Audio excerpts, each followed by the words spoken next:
গত কিছুদিন আগে বাসে ঢাকা গেছি, বৃহস্পতিবার ছিল, অনেক বিজি রাস্তা, লেট হয়ে গেছে, অনেক প্রায় 8 ঘন্টা লেগে গেছে। তো আসরের নামাজ পড়ার জন্য দাঁড়াচ্ছি যখন, তখন প্রায় 6:15। আসরের নামাজ পড়ে আমরা আসছি, 2 মহিলা এই পরিমাণ গালি দেওয়া শুরু করেছে, এই পরিমাণ, মানে নামাজ পড়তে কেন নামলো, নামাজে রক্ত শেষ। কারণ তারা তো সোহাগ গাড়ির ভিতর থেকে দুনিয়া দেখতেছে, তো ভিতর থেকে দুনিয়া দেখার কারণে গ্লাস তো কালো, সেই মনে করতেছে মাগরিব ভক্ত হয়ে আরো অনেক কিছু হয়ে গেছে। তো বাইরে আসলেন, আমি শুধু হেসে ড্রাইভারকে বলতেছি, ওনাদেরকে বলেন হয় সানগ্লাস খুলতে, নতবা বাস থেকে নেমে দুনিয়া দেখতে, দুনিয়াতে এখনো আলো আছে। বুঝতে পেরেছেন?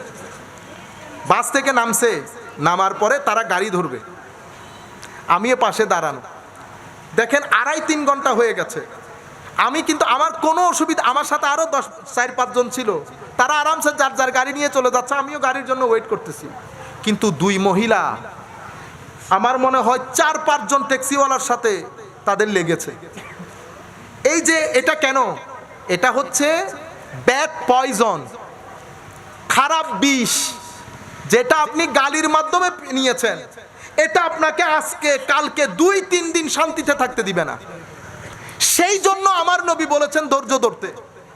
আমরা মনে করেছি ধৈর্য ধরলে আল্লাহ অনেক দেবেন, সেটা কবর থেকে দেবেন। কবর থেকে কেন দেওয়া, দুনিয়া থেকে শুরু হবে। কি কি দেবেন?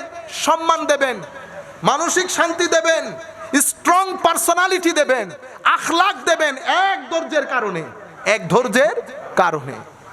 সেই কারণে নেতা যত বড়, ধৈর্য তত বড় হতে হয়। আরানো হয় হদুজুর অনর জায়গা যদি আই হইতাম, আই বেড়ে মারি দরি এক গড়ি বেড়াইতাম, তো ইতাল্লাই অনেক জায়গায় এনে জানি হইতালে গুন্দে আইও দোয়া করি আল্লাহ অনরের জায়গায় এনে নলেযোগ। আপনারা বুঝতে পেরেছেন? যাই হোক, সম্মানিত উপস্থিতি, হাদিসের মধ্যে আমার নবী ইরশাদ করেছেন, তাইলে ফাহাসসা আলা কিতাবিল্লাহ ওয়া রাগ্গাবা ফি, কিতাব আল্লাহর কিতাবের প্রতি মানুষকে অনুপ্রাণিত করলেন, উৎসাহিত করলেন আমার নবী। সুম্মা ক্বাল, এরপরে কি বলেছেন? ও আহলু বাইতি, আমি 2টা ভারী জিনিস রেখে যাচ্ছি। কিতাবুল্লাহর কথা বলার পরে আমার নবী বলছেন আমি আমার আহলে বাইত রেখে যাচ্ছি। এরপরে কি দেখেন? উযাক্কিরুকুমুল্লাহ ফি আহলে বাইতি, উযাক্কিরুকুমুল্লাহ ফি আহলে বাইতি, উযাক্কিরুকুমুল্লাহ ফি আহলে বাইতি। এই শব্দটা কোরআনের জন্য বলেন নাই, আহলে বাইতের ক্ষেত্রে এসে আমার নবী এই কথাটা 3 বার বলেছেন। কেন? কারণ কোরআন নিয়ে ডিভিশনটা হবে না, ডিভিশনটা হবে আহলে বাইত নিয়ে। সেই কারণে আমার নবী বলছেন আমি আমার আহলে বাইতের ব্যাপারে তোমাদের অ্যাটেনশন ড্র করছি, তোমাদেরকে আল্লাহর ভয় দেখাচ্ছি আহলে বাইতের বিষয়ে। তাহলে আহলে বাইত রেখে যাচ্ছি। আহলে বাইত আমাদের হেদায়েতের চরম ঠিকানা। এটা আমি বলছি না, আমার নবী বলছেন। এটা আমার এই ওয়াজ, আপনারা হয়তো এখানে কয়েকশো মানুষ দেখতেছেন, আমি হয়তো বাসায় যেতে যেতে কম করে হলেও 30 থেকে 40 হাজার মানুষ এটা দেখবে। এটা বাংলাদেশের পৃথিবীর আনাচে কানাচে বাংলা ভাষাভাষীদের কাছে চলে যাবে। এটা আমার সব ভাই, কওমি ঘরানার ভাই হোক, লামাজহাবি ভাই হোক, সবাই মুসলিম শরীফ পড়েন, এই হাদিসটাও পড়েন। আফসোসের বিষয় হচ্ছে মুহররমের মাস চলে যাবে, আমরা কখনো মসজিদের মধ্যে সাধারণ মানুষের সামনে এই হাদিসগুলা নিয়ে আসি না। আমার নবী অন্য হাদিসের মধ্যে 2টা কথা বলেছেন, কিতাবুল্লাহ ওয়া সুন্নতি, আমি আমার সুন্নত এবং কিতাবুল্লাহ রেখে যাচ্ছি, এটাও যেমন বলেছেন। কিন্তু এর চেয়ে বড় হাদিসের কিতাবের মধ্যে আমার নবী উযাক্কিরুকুমুল্লাহ ফি আহলে বাইতি বলেছেন। আপনারা বুঝতে পেরেছেন আমার কথা? সেই হেতু আল্লাহ রাব্বুল আলামিন আমাদেরকে বুঝার তৌফিক দান করুক। আমি শুধু হাদিসগুলা বলবো, কোনো ব্যাখ্যা বিশ্লেষণ নাই। আপনারা যেন জিনিসগুলা কিছু হলেও ধারণ করতে পারেন।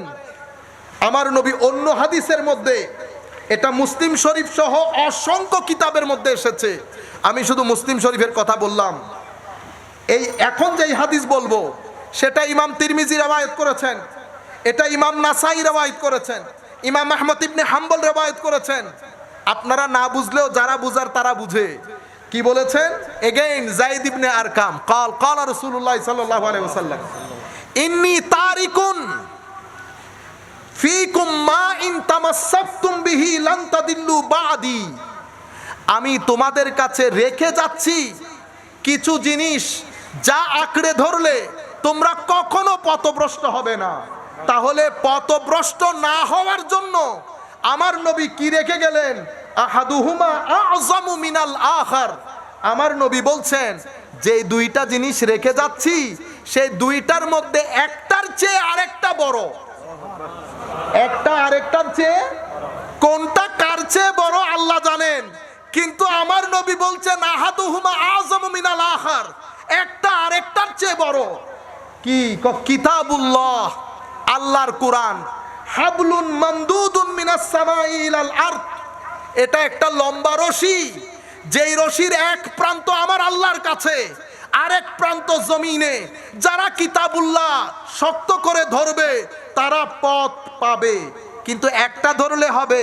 আমার নবী বলছেন না, আমি তো দুইটা জিনিস রেখে যাচ্ছি, কিতাবও ধরতে হবে, ইতরাতি আমার আহলে বেতকে ধরতে হবে।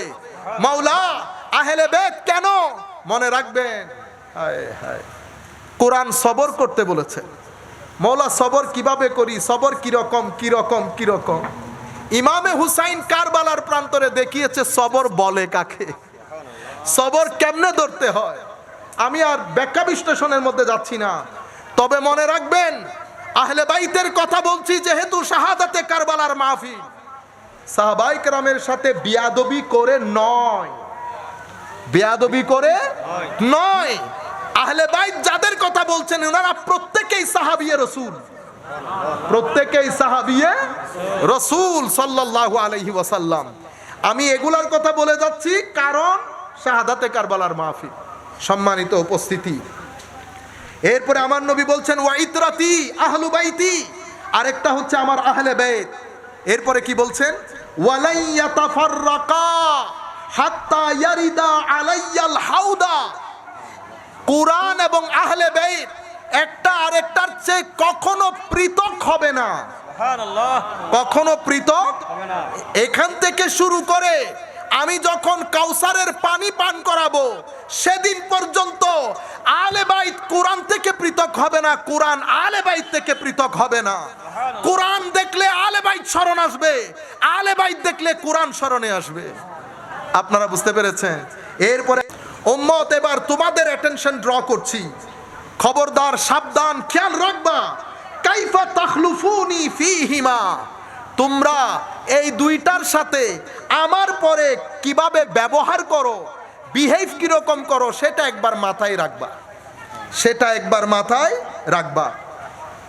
আমরা আর দীর্ঘায়িত না করে কিছু হাদিস আপনারা জানেন, কিছু কোরআনের আয়াত, ইন্নামা ইউরিদুল্লাহু লিইউযহিবা আনকুমুর রিজসা আহলাল বাইত।